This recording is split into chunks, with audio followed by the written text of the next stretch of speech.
우리 사람들은 항상 무언가를 찾아 헤맵니다.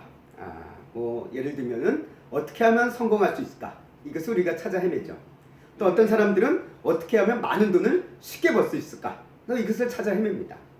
또 어떻게 하면 우리가 몸이 건강할 수 있을까? 이것들을 우리가 찾아 헤맵니다. 또 어떤 사람들은 어떻게 하면, 우리 청년들 같은 경우에죠, 어떻게 하면 좋은 직업을 얻을 수 있을까? 이것을 찾아 헤맵니다. 또 우리 어떻게 하면 좋은 결혼을 할 수 있을지 또 찾아 헤매기도 하고요.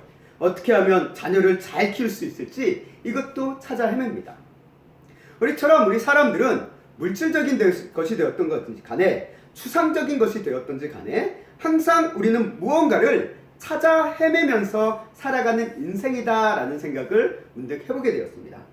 수많은 선택지 속에서 좋은 길이 뭔지, 좋은 선택이 뭔지, 정말 이게 진짜 맞는지 틀린지에 대해서 항상 고민하며 그것 때문에 힘들어하며 살아가는 우리들의 인생이 아닐까, 그야말로 찾아 헤매는 인생이라고 저는 한번 오늘 말씀을 준비하면서 표현해보고 싶었습니다. 그 정답을 알고 싶어하고 바른 길을 찾아 헤매는 우리네 인생, 우리의 현실. 근데 우리가 이렇게 뭔가를 찾아 헤매면서 그 인생의 무엇, 내가 추구하고 찾는 것에 대한 그것들을 발견하면 다행인데, 대부분은 어떻습니까? 발견하지 못할 때가 더 많아요. 여전히 헤매고 있다는 것입니다. 오히려 뭔가를 찾았다라고 했는데 그게 오히려 나를 더 혼란스럽고 어지럽고 방황스럽게 하는 상황 가운데 나를 놓이게 하는 순간들도 적지 않아 있다라는 것이죠. 오늘 우리가 볼 성경 본문을 통해서 본 사울의 상황이 바로 이와 같다라는 생각을 들었습니다.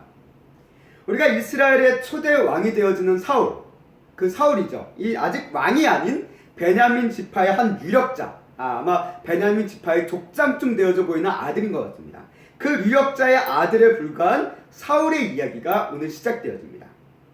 근데 우리 한 나라의 건국왕의 이야기치고는 상당히 초라해요. 초라합니다. 우리나라뿐만 아니라 세계 어느 역사를 살펴봐도 한 나라의 건국왕에 대한 이야기를 보면 어떻습니까? 평범한 사람 같지가 않아요. 뭐 아래에서 태어난다거나 뭐 하늘에서 내려왔다거나 뭐 이런 식으로 막 좀 약간 신화비스무리하게 건국왕의 이야기가 기록되어 있는 것을 우리는 흔히 접합니다. 그런데 사울의 등장은 정말 평범해요. 누구라도 경험할 법한 일상적인 모습으로 등장하고 있는 것을 우리는 보게 됩니다. 어떤 모습으로 등장을 합니까? 잃어버린 물건을 찾아 헤매는 사람의 모습으로 오늘 등장한다라는 거예요. 아버지 기스가 잃어버린 암나귀를 찾는 일로 사울의 이름이 성경에 기록되기 시작한다는 겁니다. 이 아버지가 잃어버린 암나귀, 이 고대 근동에서 암나귀, 이 나귀는 중요한 큰 의미가 있긴 합니다. 소중한 의미가 있어요. 매우 당시에는 유용한 동물이기도 하고요. 그래서 한 5가지 의미를 살펴볼 수 있는데 나귀는 첫 번째로 짐을 실어 나르는 운반수단이었어요. 그건 뭐 당연하잖아요. 오늘 그거는 나귀가 뭐 짐을 실어 나르는 얘기는 우리 동화라든가 어디 얘기에서도 흔히 듣습니다. 말에 이렇게. 그래서 짐을 실어 나르는 순방. 오늘로 얘기하면 일종의 트럭 같은 느낌이죠. 또 하나 어떤 수단이었냐? 농사를 짓는 노동수단으로서 이 나귀가 또 유용했어요. 오늘날로 얘기하면 농기계의 역할을 대체하는 동물이 나귀였습니다. 또 하나, 그 다음에 특히 이제 남자, 여자, 여인들 다양한 계층이 주는 사고가 아닌데 특별히 지체 높은 자들의 교통수단으로 사용된 것이 나귀였어요. 그래서 오늘날로 치면은 일종의 승용차예요, 나귀가. 또 하나, 전쟁에서도 이 나귀를 썼습니다. 말뿐만 아니라 나귀도 썼어요. 그래서 일종의 전시용 차량과 같은 군용 차량 역할도 하는 것이 나귀예요. 그리고 5번째로 재산의 가치가 상당히 높았기 때문에 이 나귀를 선물용으로도 사용했습니다. 그렇기 때문에 이 나귀라는 것은 오늘날로 치면 어떤 느낌이냐? 오늘날로 보면은 우리식으로 얘기하면 자동차예요. 거의 자동차. 그래서 말보다는 조금 떨어져요. 말보다는 약간 등급이 낮습니다. 그러나 그럼에도 불구하고 말을 최고급 등급의 자동차라고 한다면 나귀는 그거보다는 좀 한 단계 낮은, 그러나 일반인들이 섣불리 갖기 어려운 고급 자동차, 그런 느낌이 그 당시에 나귀였다라고 보면은 오늘날의 우리의 체감적으로 좀 느껴질 수 있지 않을까라고 생각이 되었습니다. 그 중에서도 순나귀보다는 암나귀를 더 좀 소중하게 여겼어요. 그 이유는 뭐냐? 암나귀는 일단 젖도 얻을 수 있고요. 또 순나귀보다 이제 순화돼요. 그러다 보니까 이제 좀 잘 이렇게 이끌 수 있고, 또 암나귀는 또 나귀를 태어나게 하니까 나귀를 또 얻을 수 있게 하니까, 그런 의미에서도 이 암나귀가 좀 더 순나귀보다 좋은 걸로, 가치 있는 걸로 그 당시에 여겨졌다라고 얘기합니다. 뭐 이것은 어디까지나 그냥 참고 사항이고요. 이런 귀한 나귀를 이제 아버지 기스가 잃어버린 거예요. 그러니까 이 기스도 자기가 아무리 유력자고 나름대로 권력이 있고 좀 부가 있다 하더라도 암나귀 한두 마리 잃어버린 것 같지는 않습니다. 암나귀 떼를 잃어버리고 나니까 마음이 편치 않은 거예요. 한두 마리 잃어버린 것 정도야 내 재산에서는 별거 아니야 라고 할 정도가 아니라 상당히 좀 고민이 될 정도의 많은 나귀를 잃어버리지 않았나 라고 추측을 해보게 되어집니다. 그래서 그는 사울에게 이 자신의 소중한 재산인 암나귀를 찾아오라 라고 이제 이야기하는 것으로 인해서 오늘 사울이 이제 성경의 이야기에 등장하는 것으로 우리가 보게 됩니다. 그래서 사울은 이 아버지의 말씀에 따라 순종해서 종 하나를 데리고 이스라엘 전역은 아닙니다. 이스라엘 전역은 아니고 어디를 도냐면 에브라임 지파와 베냐민 지파, 이 두 지파의 영역을 샅샅이 돌아다녀요. 샅샅이 돌아다닙니다. 나귀가 있을 만한 곳을 여기저기 찾아 헤맨 거예요. 그래서 오늘 말씀 가운데 보면 에브라임 산간 지역에도 갔다라고 얘기하고 있고요. 또 에브라임 산 인근 지역에 살리사라는 지방도 있어요. 이 살리사라는 지방도 살펴보고요. 또 사알림이라는 베냐민 지파 경계 북쪽 경계에 있는 에브라임 지파에 속한 또 사알림이라는 그 지방에도 가보고요. 또 자신의 지파 베냐민 지파 내를 돌아다녔다라고 성경은 기록하고 있습니다. 그러니까 이 영역을 두루두루 돌아다닌 거예요. 그리고 숲이라는 지방까지 왔을 때 사울이 이야기를 하죠. 이 숲지방이 정확히 어딘지는 잘 모르겠습니다. 어딘지 잘 모르겠는데 이 숲이라는 지방까지 왔을 때 사울이 얘기하는 거예요. 9장 5절 말씀에 이렇게 얘기합니다. 제가 읽겠습니다. 그들이 숲지방으로 들어섰을 때 사울이 자기가 데리고 다니던 종에게 말하였다. 그만 돌아가자. 아버지께서 암나귀들보다 오히려 우리 걱정을 하시겠다. 아멘. 우리는 이 사울과 그 종이 암나귀를 찾기 위해서 얼마만큼의 시간을 쓰며 돌아다녔는지는 알 수가 없어요. 알 수가 없습니다. 그러나 적어도 사울이 이런 얘기를 할 정도로 아버지께서 암나귀보다 우리를 더 걱정하시겠다라고 말할 정도의 시간이 흘렀다라는 거예요. 적어도. 그게 어느 정도가 됐을까? 잘 알 수는 없지만 장정 두 사람이 나가서 고작 한두 시간 지난 거로 이런 얘기는 하진 않았을 거예요. 한두 시간 지난 걸로는. 그렇잖아요. 우리가 사울이 어떤 인물인지 우리 생각해 볼 필요 있습니다. 사울은 어떤 사람입니까? 뭐 저처럼 조그맣지 않아요. 사울은 어떤 사람이요? 이스라엘 백성들 중에 가장 키가 크다라고, 가장 덩치가 크다라고 할 만한 사람이 사울이었습니다. 그렇기 때문에 한마디로 그 사울을 함부로 할 수 있을 만한 존재가 아니라는 거예요. 키도 크죠? 키가 크다는 건 바꿔 얘기하면 그 힘이 덩치가 큰 만큼 힘도 세다라는 거예요. 세다라는 겁니다. 그런 사울과 또 다른 종, 이 도는 어떤 덩치를 가지고 있는지 모르지만 그런 두 인물이 위협을 당할 만큼, 한두 시간 정도로 위협을 당할 만큼 걱정스럽지는 않았을 거예요. 걱정이 됐다고 하면 애초에 아버지가 보내지도 않았겠죠. 그러나 보낼만 하니까 보낸 거예요. 그런데도 불구하고 이 사울이 이 암나귀를 찾아 돌아보내며 며칠의 시간이 흘렀지는 모르지만 시간이 어느 정도 흘러니까 이대로 가다가는 아버지가 우리 걱정을 더 하시겠다라고 할 만큼 시간이 흘렀다라는 거예요. 그래서 그가 이제 돌아가자라고 얘기합니다. 암나귀를 찾기보다는 이제는 돌아가자. 암나귀를 못 찾아도 어쩔 수 없다. 돌아가자라고 이야기하며 할 때 이제 함께 했던 종이 이런 얘기를 하죠. 6절 말씀을 보도록 하겠습니다. 우리 6절 말씀 함께 읽겠습니다. 시작. 그가 대답하되 보소서 이 성읍에 하나님의 사람이 있는데 존경을 받는 사람이라. 그가 말한 것은 반드시 다 은하니 그리로 가사이다. 그가 혹 우리가 갈 길을 가르쳐 줄까 하나이다. 그런지라. 아멘. 종이 얘기하는 거예요. 우리에게 갈 길을 가르쳐 줄 사람이 있다라는 거예요. 그러니까 그 사람을 한번 찾아가 봅시다 라고 이제 조언을 하는 것을 우리가 보게 됩니다. 우리가 길을 헤맬 때, 어디 새로운 장소에 가서 길을 헤맬 때 나한테 바른 길을 알려주고 도와주는 사람을 만나면 기분이 어때요? 참 좋아요. 고맙습니다. 그런데 때로는 자신도 모르는 길을 아는 척하면서 잘못된 길을 알려주는 사람도 있어요. 그런 사람을 만나면 어떻습니까? 피곤해요. 곤란하기도 하고 때로는 짜증스럽기도 합니다. 모르면 모른다 그럴 거지 왜 엉뚱한 길을 알려주고 난리야 라고 싶은 그런 마음이 나올 때도 있어요.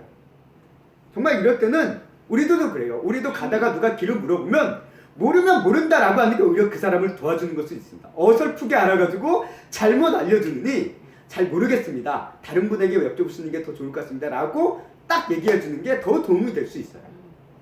우리의 삶도 마찬가지인 것 같습니다. 길을 알려준다고 해서 다 좋은 게 아니라는 거예요. 오히려 잘못된 길을 알려주는 사람들도 더 많습니다.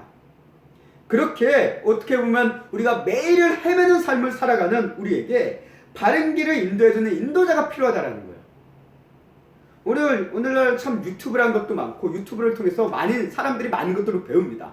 심지어는 우리 아이들이 유튜브로 세상을 배운다라는 말까지도 있어요. 유튜브로.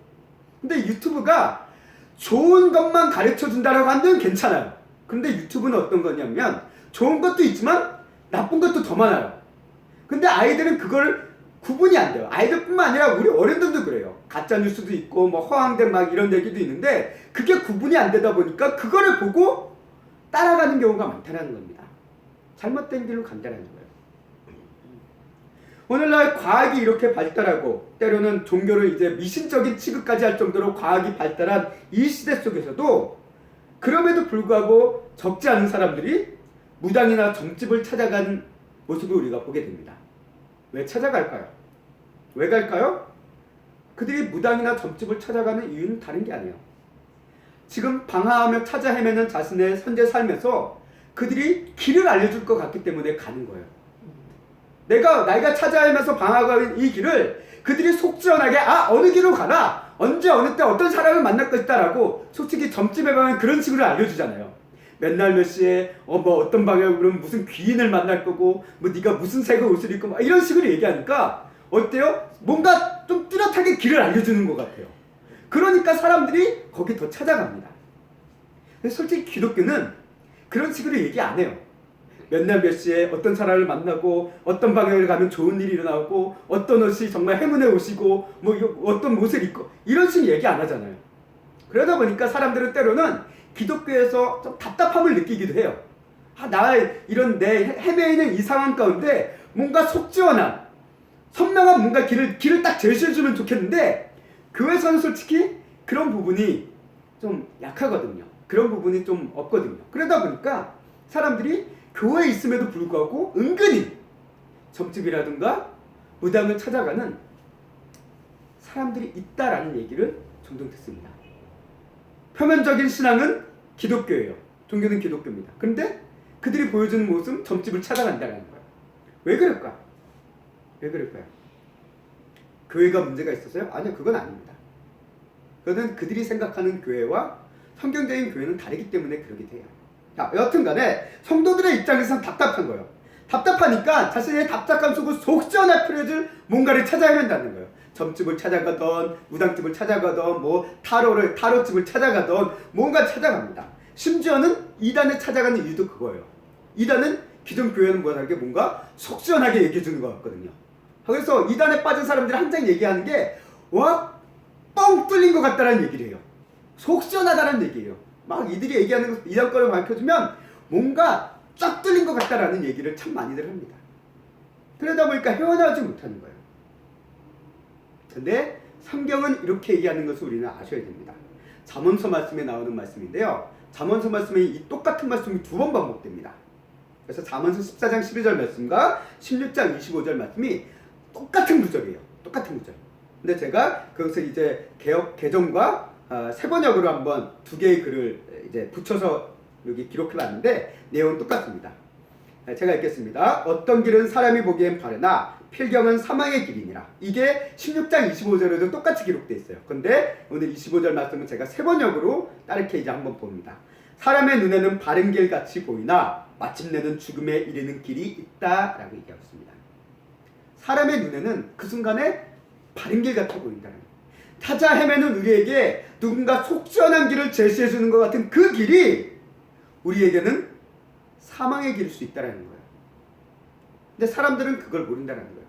아니, 우리들은 그거를 인식 못한다는 거예요. 왜? 당장에 속 시원하거든요. 당장에 갈 수 있는 길이 보이거든요. 그러니까 거기로 간다는 거예요. 우리의 눈에는 바른 길 같아 보입니다. 그러나 성경이 얘기해요. 그 길은 사망의 길이다. 죽음의 길이다. 라고 얘기합니다. 우리를 살리는 길이 아니다라고 성경은 이야기하고 있다는 거예요. 그렇기 때문에 제대로 된 길로 인도하는 바른 안내자를 만난다는 게 이게 중요한 것이고, 기독교에서 얘기하는, 기독교에서 가르치는 것은 바로 그거라는 거예요. 기독교는 당신들에게 몇 날 몇 시에 어느 길로 가고 어느 사람을 만나고 어떤 귀인을 입고 어떤 행운의 옷을 입고 이런 얘기를 안 해요. 기독교에서 얘기하는 건 단 하나입니다. 바른 인생의 안내자를 만나라는 거예요. 바른 길을 가라라는 거예요. 그것만을 얘기하고 있다는 거예요. 사울에게 그런 안내자가 누구였을까요? 사무엘이었습니다. 사무엘. 오늘 이 사무엘과의 만남이 그 사울의 인생을 완전 바꾸는 것을 오늘 보게 되어집니다. 우리가 그 부분까지 읽지 않지만 방황하고 있는 이 사울이 결국은 사무엘을 만남으로 인해서 어떻게 바뀝니까? 방한 인생이 끝나고 방한 인생이 아닌 왕의 인생으로 바뀌는 것을 오늘 우리는 알고 있다는 거예요. 그저 한 유력자의 아들로서 평범한 인생을 살던 한 유력자의 그냥 아들 중 하나였던 그 사울이 하나님께서 택하신 이스라엘 왕으로 변화되는 사건이 바로 이때 일어났다는 겁니다. 사울이 종에게 얘기했죠. 아버지에게 중요한 것은 암낙일까요? 자신들이었까요? 자신들이었습니다. 아들이 더 중요하다는 거예요. 저는 이 말씀을 묵상하며 이게 하나님과 사람과 우리의 관계 속에서도 연결지어서 생각이 들었습니다. 하나님께서 사울이 암나기를 찾아 돌아가는 것보다 하나님께 더 중요한 게 있다는 거예요. 누가 중요합니까? 사울이 하나님을 알게 되는 것, 하나님을 만나는 것, 또 하나님의 사명을 알게 되는 것, 그게 하나님께 더 중요했다는 거예요.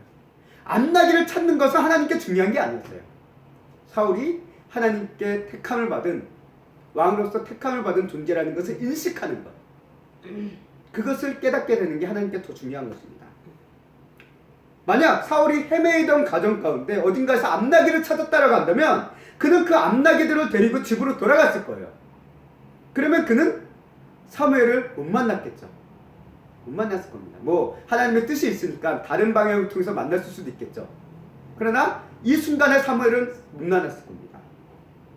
또 그리고 사무엘을 통해서 하나님께서 주신 사명과 또 하나님의 역사하심의 은혜 역시 깨닫지 못했을 것임을 분명히 보게 된다는 겁니다. 그렇기 때문에 사울이 오늘 방황하면서 암나기를 찾지 못해 방황했던 그것이 그에게는 더 큰 의미가 있었다는 거예요. 사울이 사무엘을 만나서 인생이 바뀌고 방황한 인생이 끝나고 하나님의 사명을 알게 된 인생으로 바뀌어서 더 이상 그는 헤맬 필요가 없게 됐다는 거예요. 헤매는 인생이 끝나게 되었다는 겁니다. 우리 기독교가 사람들에게 전하는 게 이거예요.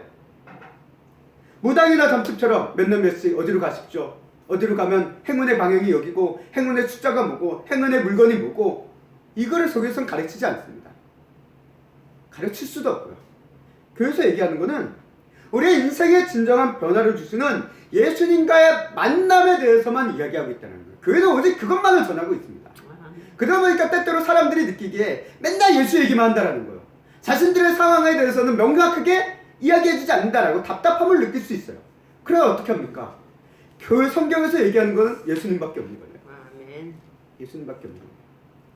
그리고 그 예수님만이 우리를 바른 길로 인도해 주시는 목자이시고 그 예수님만을 만나야 된다는 것이 기독교의 복음의 핵심이다라는 것을 우리는 너무나도 잘 알고 있습니다. 그렇기 때문에 그것을 이야기할 수밖에 없어요. 마치 사울의 종이 사무엘을 만날 것을 전했듯이 우리 기독교는 사람들에게 예수님을 만날 걸 전하는 것밖에 할 수 없다는 겁니다. 만약 예수님 이외에 다른 것을 얘기한다면 우리는 그건 기독교가 아니에요. 기독교가 아닙니다. 우리도 분명 사울처럼 무언가를 찾아 헤매며 지금까지 살아왔습니다. 근데 그렇게 찾던 것들이 지금 찾아서 내가 가지고 있으면 다행이에요. 그러나 여전히 찾지 못해서 어쩔 줄 몰라서 여전히 방황하고 어떻게 해야 되나, 어디로 가야 되나, 뭘 해야 되나 라고 방황하고 있는 사울과 같은 우리의 모습이 오늘 말씀을 통해서 그려집니다. 어떤 아이들은 자신이 어떤 사람이 되고 싶은지를 찾아 헤매요. 그런데 쉽게 찾지 못해서 여전히 방황합니다. 청년들은 내가 앞으로 뭘 해먹고 살아야 되지, 어떤 일을 세상 속에서 해야 되지 라고 찾아 헤매지만 여전히 쉽게 찾지 못하고 방황하고 있습니다. 우리 부모님들은 자녀들을 어떻게 키우고 또 그를 위해서 필요한 것들을 어떻게 말할지를 고민하며 찾아 헤매지만 쉽게 찾지 못하고 여전히 고민하고 있음을 우리는 보게 됩니다. 또 사회 속에서 생활하고 있는 성도들, 그들이 이 일이 자신에게 맞는 일인지 아닌지를 고민하면서 이게 맞는 일이 아니라고 한다면 나에게 맞는 일은 뭔가라고 또 그것을 고민하면서 고민하고 찾아 헤매는 그런 모습 속에 우리는 놓여 있는 것을 늘 보게 된다는 거예요. 이런 우리의 삶의 측면뿐만 아니라 신앙적인 측면에서도 마찬가지죠. 우리 사람들은, 수많은 사람들은 삶의 진리를 찾아 헤맵니다. 어떻게 하면 인생의 진리를 찾을 수 있을까? 어떻게 하면 구원을 받을 수 있을까? 이런 진리를 찾아 헤맨다라는 거예요. 이렇게 무언가를 찾아 헤매는 우리의 인생을 대해서 성경은 이와 같이 표현하고 있습니다. 마태복음 9장 36절 말씀 함께 보도록 하겠습니다. 읽겠습니다. 시작. 무리를 보시고 불쌍히 여기시니 이는 그들이 목자 없는 양과 같이 고생하며 기진함이라. 아멘. 예수님께서 하신 표현이죠. 뭐랍니까? 무리를 보시고 불쌍히 여기신데 그 이유가 뭡니까? 그들이 목자 없는 양이라는 거예요. 목자가 없어서 이리저리 방황하면서 고생하며 기진하고 있는 그런 인생 속에 있는 무리라는 거예요. 근데 이 무리들이 결국 누굴 얘기합니까? 우리들을 얘기하고 있다는 거예요.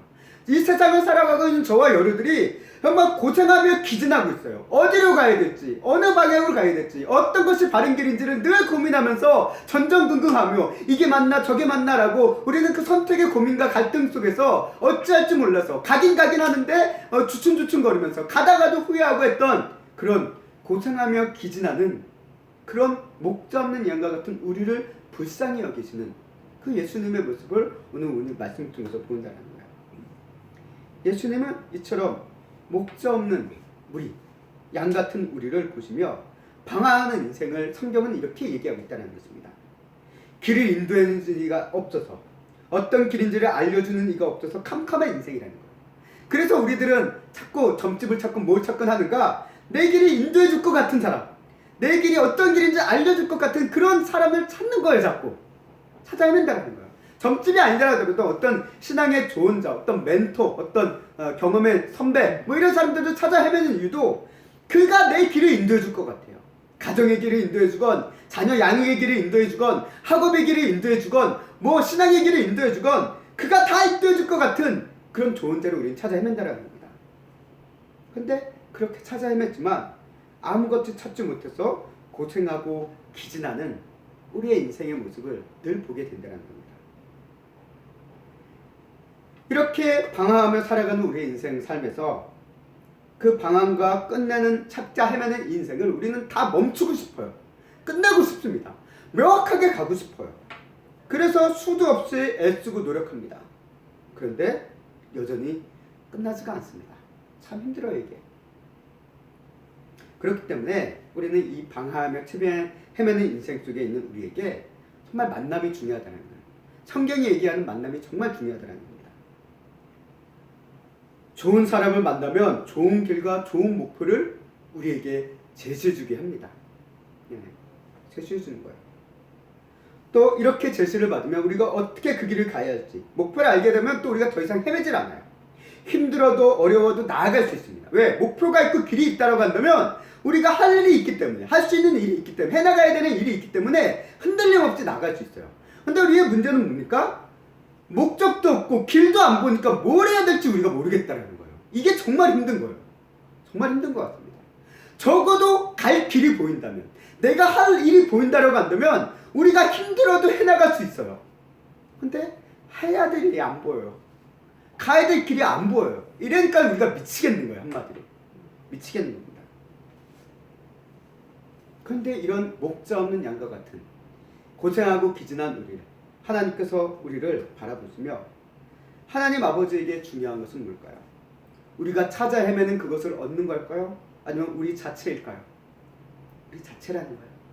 우리가 그 찾아 헤매면서 뭔가를 얻는 걸 하나님께서는 관심을 두시는 것이 아니라 우리 자체, 더 이상 우리가 뭔가를 찾아 헤매기를 원하지 않으신다라는 거예요. 아멘. 하나님께서 중요한 것은 우리의 삶, 우리 영혼 그 자체가 하나님께서 원하시는 바른 길, 그리고 방황하는 인생이 아닌 정말 흔들림 없는 인생길로 가기를 누구보다도 원한다는 거예요. 아마 이거는 우리 하나님 아버지뿐만 아니라 우리 자녀들을 바라보는 우리 부모님의 심정도 그와 같지 않을까 싶습니다. 우리 부모님들도 적어도 우리 자녀들이 뭘 해야 될지 몰라서 막 방황하고 있으면 우리 부모님들도 그 자녀들을 바라보면 참 힘드실 거예요. 근데 우리 자녀들이 힘들다 하더라도, 힘든 상황이 있더라도 해야 할 일이 있고 내가 가야 될 길이 분명하다라는 확신 속에서 나아가고 있다라고 한다면 부모님들은 그래도 마음이 놓이실 겁니다. 비록 그 일이 힘들어 보이고 그것 때문에 어려움을 겪고 있지만 그래도 목표가 있고 나아가고 있으니까 부모님들 마음 가운데는 우리도 안심이 될 거예요. 하나님 아버지도 그와 같지 않나라는 생각을 해보게 됩니다. 그래서 이와 같은 길, 우리가 이 찾아 헤매는 인생 속에 살 수밖에 없는 우리를 위해 바른 목자와 바른 길에 대해서 성경은 얘기하고 있다는 거예요. 그게 무엇입니까? 예수 그리스도라는 거예요. 예수님이라는 선한 목자에 대해서 성경은 얘기하고 있고요. 예수라는 길에 대해서 성경은 얘기하고 있다는 거예요. 그렇기 때문에 기독교는 성도들에게 얘기할 수 있는 것은 예수 그리스도밖에 없다는 거예요. 아멘. 예수님이라는 길을 가야 됩니다. 예수님이라는 목자의 인도에 따라 우리는 가야 됩니다. 그래야지만 우리는 방황하지 않습니다. 그래야지만 우리는 기진하며 헤매는 방황한 인생을 끝내고 주님께서 인도하시는 선한 목자, 푸른 초장으로 쉴만한 물가로 인도하시는 그 하나님의 인도하심, 분명한 길을 향해 우리가 나아갈 수 있음을 성경은 우리에게 이야기하고 있다는 것입니다. 그렇습니다. 방황하며 찾아 헤매는 인생은 예수님을 만나면 그 방황이 끝납니다. 찾아 헤매는 것이 끝나게 된다는 거예요. 우리가 예수님을 만나면 우리는 인생의 목적을 깨닫습니다. 나아가야 될 사명을 깨닫는다는 거예요. 아멘. 그래서 그동안 어떻게 보면 사울이 암나기를 찾아 헤맨다는 인생은 뭐냐라고 봤을 때 어떻게 보면 자신의 어떤 이익, 가정적인 이익, 아버지의 이익이 될까 어떤 이익, 즉 세상적인 이익을 찾아 헤매는 인생이었어요. 그렇잖아요. 손해 안 보기 위해서 찾아 헤매는 인생, 손해를 메꾸기 위해서 찾아 헤매는 인생이었습니다. 어떻게 보면 우리들의 삶이 그렇잖아요. 뭔가 손해 안 보고 좀 이득을 볼 수 있는 뭔가를 찾아 헤매며 살아가는 인생입니다. 근데 예수님을 만나면 그런 인생이 바뀐다는 거예요. 어떻게 바뀝니까? 하나님의 뜻을 행하는 인생으로 바뀐다는 거예요. 아멘. 이익을 찾아 헤매는 인생이 아닌 하나님의 뜻을 바라보는, 하나님의 사명을 바라보며 나아가는 인생으로 바뀌게 된다는 것을 오늘 이 사울의 모습, 이 사울의 이런 방황의 모습을 통해서 우리는 말씀을 통해 문득 깨닫게 되었습니다. 그렇습니다. 그렇기 때문에 우리는 모두 다 예수님을 만나야 합니다. 우리의 갈 길을 밝히 보이시는 예수 그리스도를 만나야 하는 것이 우리 그리스도인의 삶의 필수라는 것을 성경은 끊임없이 강조하고 있습니다. 시험교회 성도 여러분, 예수님을 만나십시오. 예수님을 만나기를 간절히 바라십시오. 이제 말씀을 정리하겠습니다. 우리 세상의 유명한 상담사 또는 어떤 전문가 이런 사람을 만나려고 하면 어떻습니까? 공짜로 못 만나요. 돈 많이 들어갑니다. 많이 들어가요. 심지어 점집에 가서 점을 치는 것도 복채가 필요합니다. 그러나 우리가 예수님을 만나는 것, 예수님을 만나는 것에 있어 우리가 예물이 없어서 예수님을 만나기 힘들 것 같습니까? 아닙니다. 사회에 말한 것처럼 우리가 드릴 예물이 없어서 하나님의 사람을 만나기 어렵지 않겠느냐라고 우리는 생각할 수 있습니다.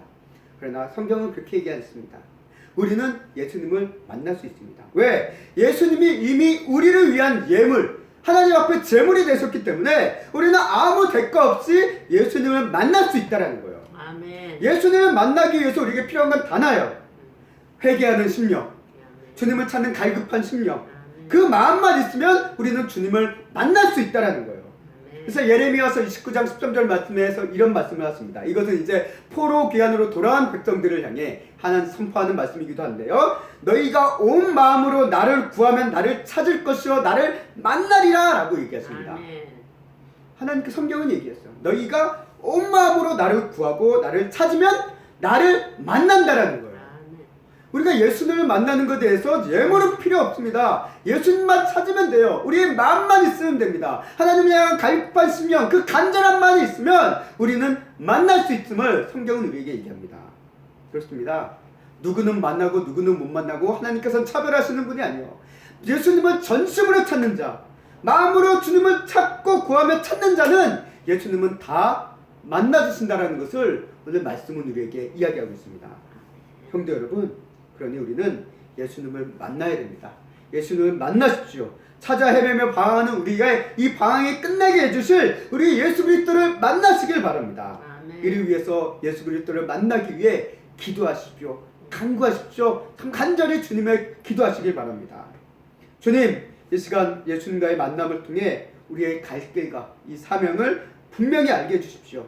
또 예수님과의 만남을 통해 우리가 그동안 또 지금까지도 수없이 찾아 헤매며 방황하고 있던 우리의 인생의 방황이 그치고 분명한 길로, 분명한 사망의 목적의 길로 우리가 힘있게 나아가는 우리 귀한 소임교회 성도님들, 또 성도님들의 가정과 한 사람들의 삶과 이 교회가 될 수 있기를 주님의 이름으로 간절히 소망하고 축원합니다.